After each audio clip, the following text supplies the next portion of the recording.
He's not an answer. Welcome back, Niagara in the Morning. We're on the Roundtable Road Trip live at the McBain Community Center, and at his home in his Lavender Bath, Mayor Jim Diodati heard the rumor with that I thought that he didn't like me, and you bust through the doors down here, Mayor. Well, the fact was the lavender bath went a little long, and I think that was by design, but I do feel so much better. I went in there a little stressed. I watched all 18 games of that ball game last night, Steph, and let me tell you something. After that lavender bath, I'm ready to go. I'm ready for another game tonight. I'm ready for council. I'm ready for another game. They might need you to pitch or maybe hit tonight. All right, let's go. I'm ready. All right. First things first, though, of course, because you've got council tonight, there's all the other things that you're doing, like being the mayor of Niagara Falls, other than being a relief hitter for the Blue Jays. So let's get into the unhoused action plan. This has been such an issue, for the city. The residents want to know what's going on. Well, what we decided was, what we've realized is that what we've been doing is not working. The situation's not getting better.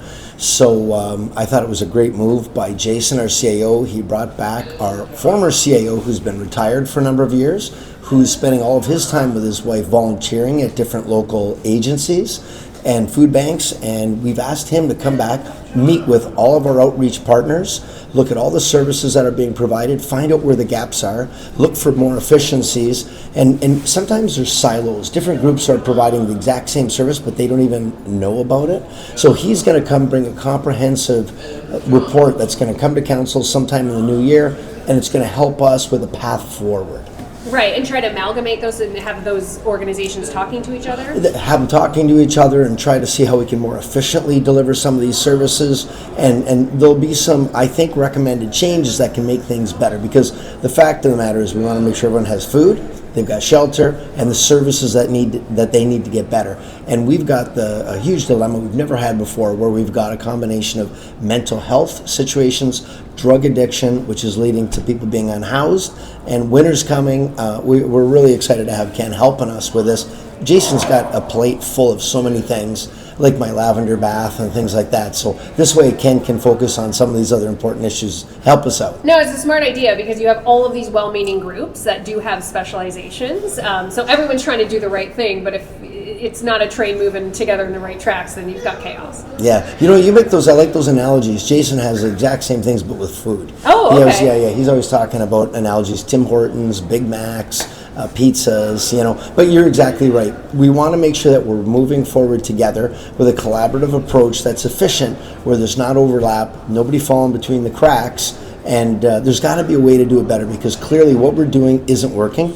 And we'll also work very closely with the Niagara Regional Police and the police chief's zero tolerance policy. Yeah, it's been a bit of a change for the police in terms of how they're going to deal with that public drug use that has angered residents, not just here in the Falls, but just really across the region. Yeah, and they've had huge success in Peterborough with it, where the chief there first brought it out. And what's happening now is, if you get caught with public open-air drug use, you get arrested, they take your drugs away, then they try to direct you to programs to help you get better, because people aren't getting better on their own. We need to help them. We got to give a little bit of tough love, and I fully support what the chief is doing. I think it's the right next move. How does it work because we're going to get a heart hub as well, right, from the province? Will we try to plug into that as well? Yeah, not in Niagara Falls, but yeah, that'd be part of the coordinated services. That's correct. All right. We got some good news here. This beautiful addition. I feel like I was here yesterday, but it's already been a year, and I walk in and you've got this nice at your service corner, and it's just a beautiful renovation. Yeah, you know what? This is it's the new logo. If you notice, which Jason and the team created, which looks, I think, spectacular. And this new area, open, bright, lots of light, natural light, glass. It's got a real open, and this is something we're so excited about, at your service. And it's a new approach to customer service. So Steph, when we opened up the McBain Center, the idea was to bring City Hall to the people. Don't make them come downtown. Bring it to the people. So here you get white glove service. So when you call the city now, you don't have to hit an extension number. You're going to have service agents taking your call, and they're going to start off by asking you, how can I help you today? It's going to be a total different approach, and it's been years in the making. Really proud of our team putting this together, Shelley and Jason and all the team, and it's going to be a better level of customer service for all the residents. You're going in an opposite direction. Everyone else is giving us AI chatbots and robots to talk to, but we're going to talk to real people. 110%. Jason already told us the internet's just a fad. It's going away. No, he didn't say that. But we realize that we need to have more hands-on, face-to-face, a white glove approach, and we want to make sure we give them great customer service. There's a saying, and I love this, and Shelley uses it as well. It says the answer is yes. What's the question? Oh, I love it. Okay, I think there's a few other businesses I've been dealing with that need to learn that one. Can we get an update, Jason, on the Chippewa Arena development? So big news for Chippewa. The province was very gracious to us, gave us $10 million for that project. We have very tight timelines on that, but what people familiar with Chippewa, it's an older arena. We are going to build a new arena right next door to that arena, and then with the old arena, we're going to convert it to a turf field or a dry facility. The library in Chippewa, which had to close last year, will be part of that development. There'll be a daycare there for that end of town, so it'll be a great community center. When you combine that with the 6 baseball diamonds, 2 soccer fields, basketball court, splash pad there, it's a massive asset for the city and a growing part of the city. A little bit of something for everybody. A little bit of something for everybody. Okay, and so we're about, a year away from shovels in the ground? Where's that at? Yeah, we're about a year away from shovels in the ground, and then probably 24 months construction at that point in time. I don't want to say this word, I don't want it to startle the mayor, but the election is next year. Will that affect it at all? More lavender. More lavender will be purchased. This council will approve it, and we'll have preliminary designs, I think, by the summertime before the election, so people will know what's coming. But we can't go down a ice surface and this is why this design is important, because we won't lose an ice surface. Our arenas are at 80% capacity or higher, so I can't pull hockey here. So. Yeah, definitely. No one. That's going to be popular with anybody. Spooky Awards were announced yesterday. I love this program and the very adorable little map that you have on the website with the little ghosts that tell everybody where to go. That's so cute. Yeah, it's called the Spooky Map, and you can go on the city's website, niagarafalls.ca, and download it. We had 69 entries this year. It's a record, most ever, and it's so much fun where you can download the map, grab some Timbits, go with a family, and take a drive in a few hours, go see some incredible displays. And Steph, the other day I was at one of the winning displays. So we've got People's Choice, Judge's Choice, and Special Effects. And some of them are so amazing. Like they like, you know how Christmas people like to decorate? Well, they've taken Halloween to a whole new level. So I recommend, you want something that's free, family, and fun, download the Spooky Map and go travel around, see some of these displays. They're very cool. I saw this article yesterday in Burlington. This guy had decorated for Halloween, and somebody complained, and the city went and warned him they were going to fine him $5,000. Like, it's Halloween, guys.